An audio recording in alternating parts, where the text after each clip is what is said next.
वीतराग विज्ञानता, शिव स्वरूप शिवकार, नमः त्रियोग संहार के। वीतराग विज्ञान अर्थात विकार रहित ज्ञान स्वभाव सारभूत है। वो मंगल स्वरूप है और मंगलकारी है। मैं उसे मन वचन काय इन तीनों योगों को वश में करके नमस्कार करता हूं। 6 डाला परम मांगलिक ग्रंथ है। पंडित दौलत राम जी द्वारा यह लिखा गया है। 6 इसमें ढाल हैं। चौथी ढाल का स्वाध्याय चल रहा था, जिसमें चौथा नंबर का छंद की चर्चा सुन रहे थे। चौथे नंबर की जो छंद था वो बहुत ही बढ़िया था, जिसमें ज्ञान की महिमा की बात चली। सच में यदि ये बात हमें समझ में आ जाए कि ज्ञान ही हमको सुख देता है, तो हम निश्चित ही सम्यक ज्ञान की ओर बढ़ सकते हैं।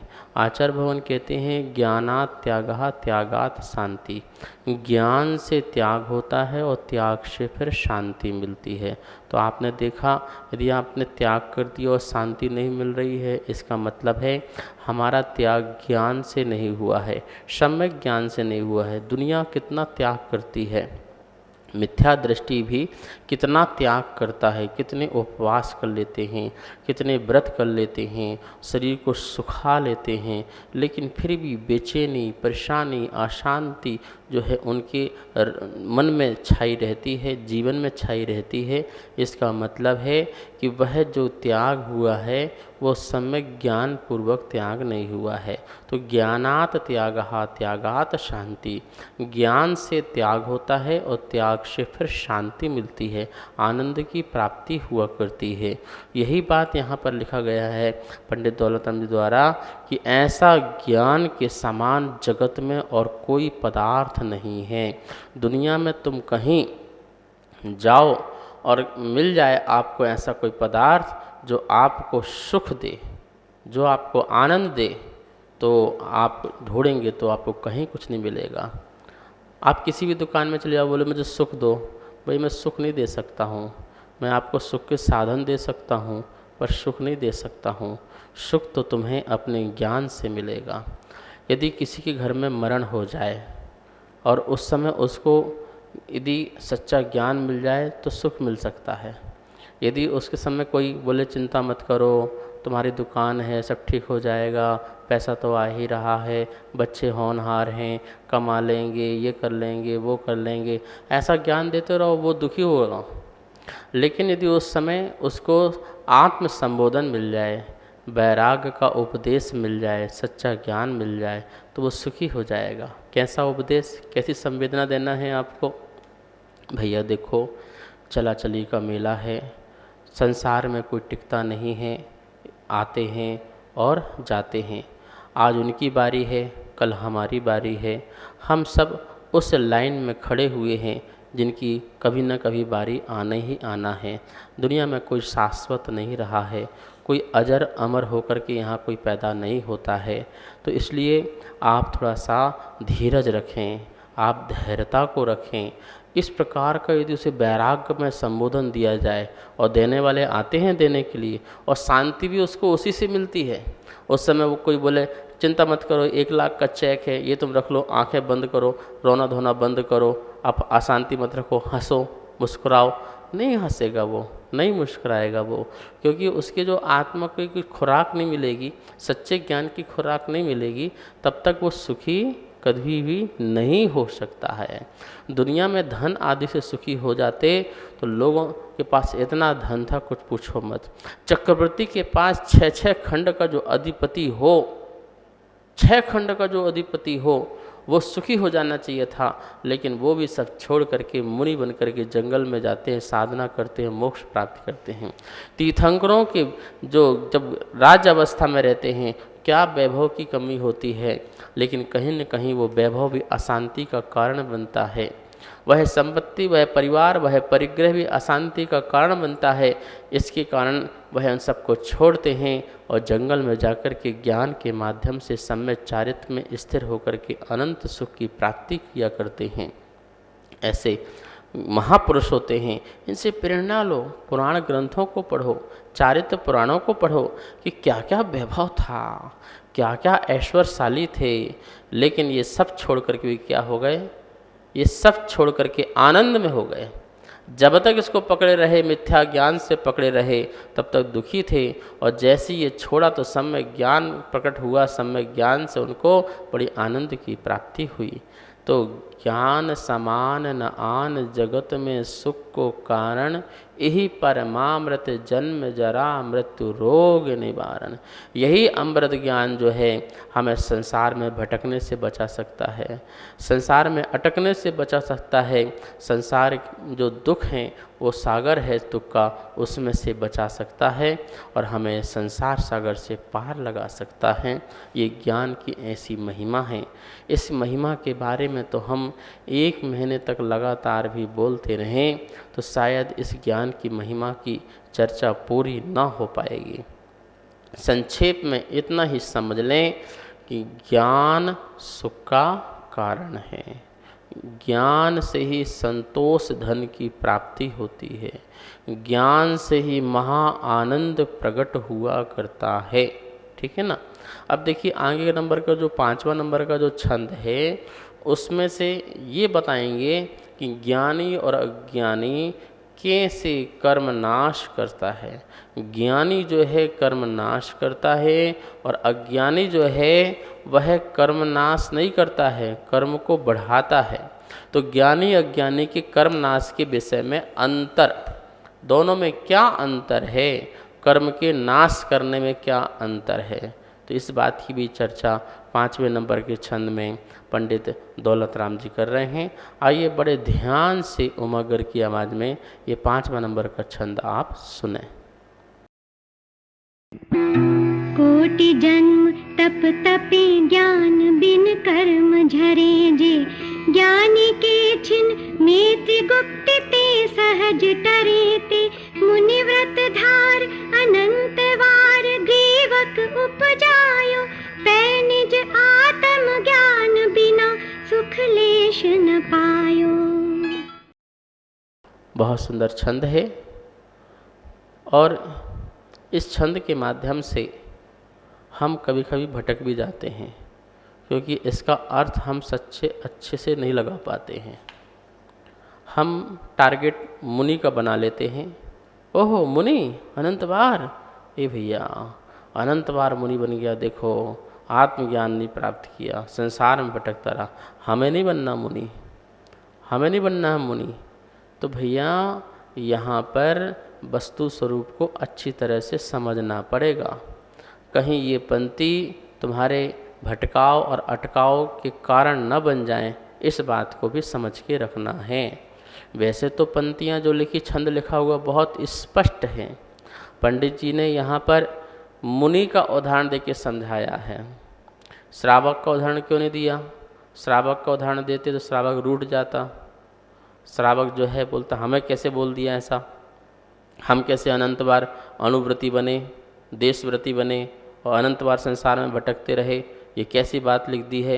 ये पंडित जी ने तो श्रावक के खिलाफ लिख दी है, ये श्रावक के खिलाफ थे, ये व्रतों के खिलाफ थे। हम नहीं पढ़ेंगे पंडित जी को, हम नहीं मानते इन पंडित जी को, इनकी ग्रंथ को, इनके ग्रंथ को, इनके शास्त्र को, इनकी बातों को। तो ऐसा बहुत बड़ा विरोध हो सकता था, लेकिन पंडित जी ने सोचा कि विरोध मुनि तो नहीं कर सकते, तो चलो हम मुनि का ही एग्जाम्पल दे देते हैं, जिससे श्रावकों के जो अहंकार में ठेस ना पहुँचे। और मुनिराज जो हैं इसका उदाहरण हम देंगे तो मुनिराज तो अपना जीवन सुधारेंगे ही सुधारेंगे, और इसके बाबत श्रावक भी अपना जीवन सुधारे कि देखो जब ये मुनि होकर के इस प्रकार संसार में भटक सकते हैं तो हमारी क्या दशा है। इसलिए हमें भी अच्छे से ज्ञान प्राप्त करना चाहिए। ये उनका यहाँ पर मुनिराज का एग्जाम्पल उदाहरण देने का ध्येय होगा। तो यहाँ पर कितना सुंदर छंद है, आप जरा पढ़ेंगे और इसमें ज्ञान की कितनी बड़ी महिमा बताई गई है, अद्भुत महिमा बताई गई है, अचिंतनीय है, बिल्कुल अचिंतनीय महिमा है। इतना सुंदर ये छंद है। क्या लिखा छंद में? कोटि जन्म तप तपे ज्ञान बिन कर्म झरे जे ज्ञानी के छिन माही त्रिगुप्ति ते सहज टरे थे। मुनि व्रत धारे अनंत बार ग्रीवक उपजाओ पै निज आत्म ज्ञान बिना सुख लेश न पाओ।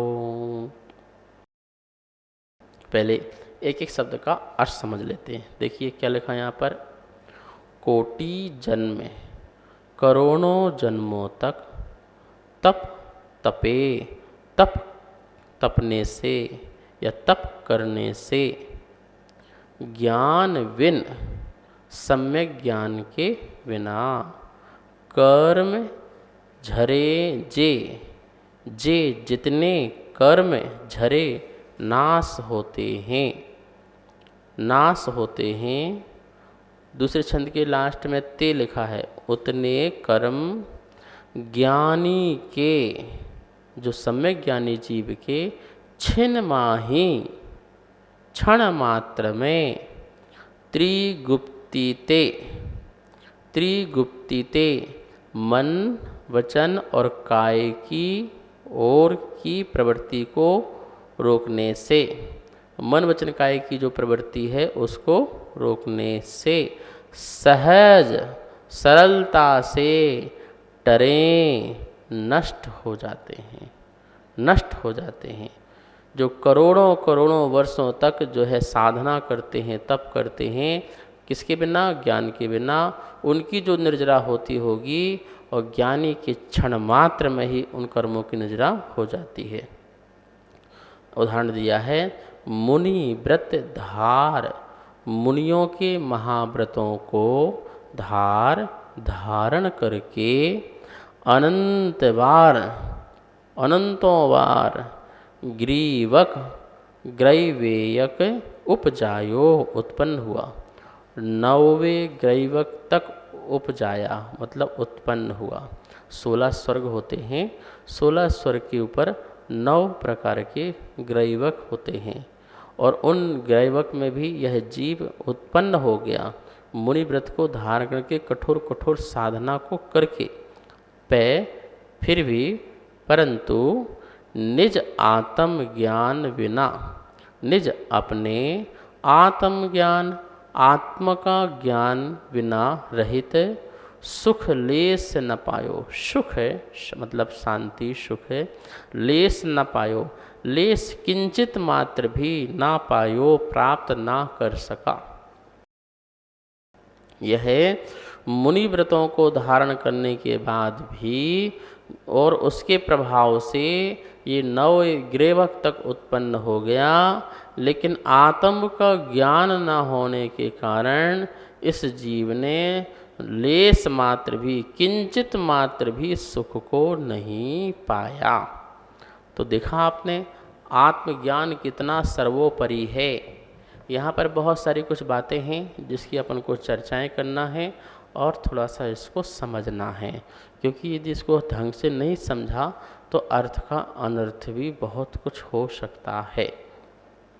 पहली बात यहाँ समझना है जो लिखा हुआ है, कोटि जन्म तप तपे, करोड़ों जन्मों तक यह जीव जो है तपस्या करे, साधना करे।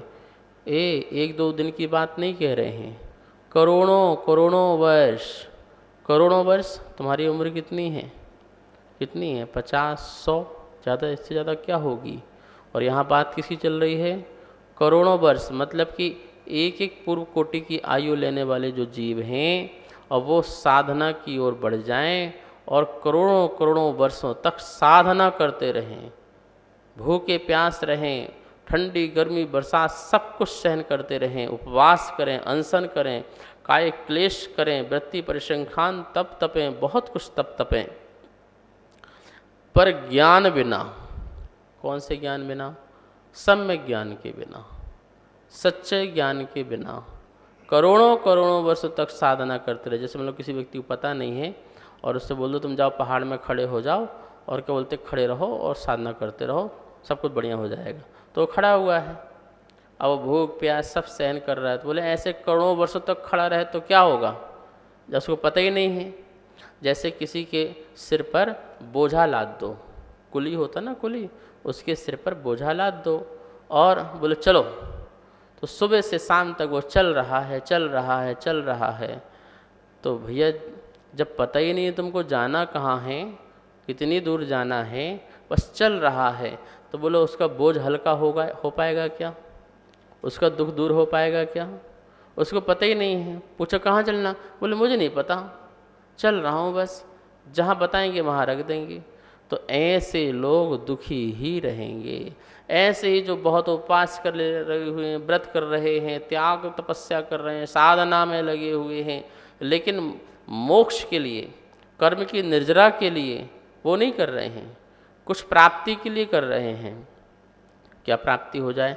अच्छा शरीर मिल जाए, अच्छे साधन मिल जाएं, अच्छा परिवार मिल जाए, अच्छा मैं चक्रवर्ती बन जाऊं। इस प्रकार की जो भावना से लोग तप को तप रहे हैं, तो वो सम्यक ज्ञान बिना, क्या कह रहे हैं, ज्ञान के बिना कर्म झरे जे। ऐसे लोगों के जितने कर्म झरेंगे, देखो कर्म तो थोड़े बहुत झरेंगे ना, अशुभ कर्मों की थोड़ी बहुत नजरा तो हो ही जाएगी, समस्त कर्म प्रगतियों की नजरा तो नहीं होगी ज्ञान के बिना। लेकिन जो कर्म पावरफुल हैं उनकी शक्ति अंश जो है कम हो जाएगी और उसको सुख के साधन प्राप्त हो सकते हैं। तो कह रहे हैं उससे कर्म झरे, जितने उसके कर्म झरेंगे उससे कहीं ज़्यादा ज्ञानी के छिन माही। जो सच्चा ज्ञानी है और जिसे पता है ये तपस्या का मार्ग ऐसा है, साधना का मार्ग ऐसा है, मोक्ष मार्ग का मार्ग ऐसा है, वीतराग धर्म है, शुद्धोपयोग ही उत्कृष्ट धर्म है, ऐसा जो जानता है ऐसा ज्ञानी छिन माही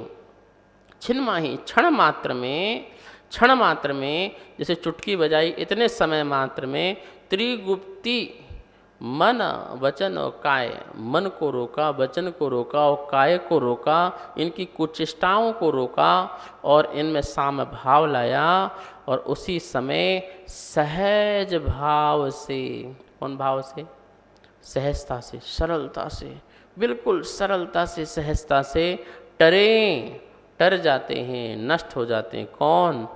ते वे कर्म जो हैं टर जाते हैं, नष्ट हो जाते हैं, क्षय को प्राप्त हो जाया करते हैं। किसके? त्रिगुप्ती के धारी मुनिराज। ध्यान रखना, त्रिगुप्ती के धारी मुनिराज की बात चल रही है। ये कपड़े पहने लोग अपने को ज्ञानी मानने लगे हैं ना, बोले हम तो फटाफट कर्म काट लेंगे, कभी नहीं कटेंगे। मुनि बनो, मुनि बन करके त्रिगुप्ती को धारण करो तो तुम्हारे सहजता टरेंगे। और ऐसे अपने आप को ज्ञानी मानते रहे हो तो 3 काल में भी तुम्हारे कर्म नष्ट नहीं होंगे।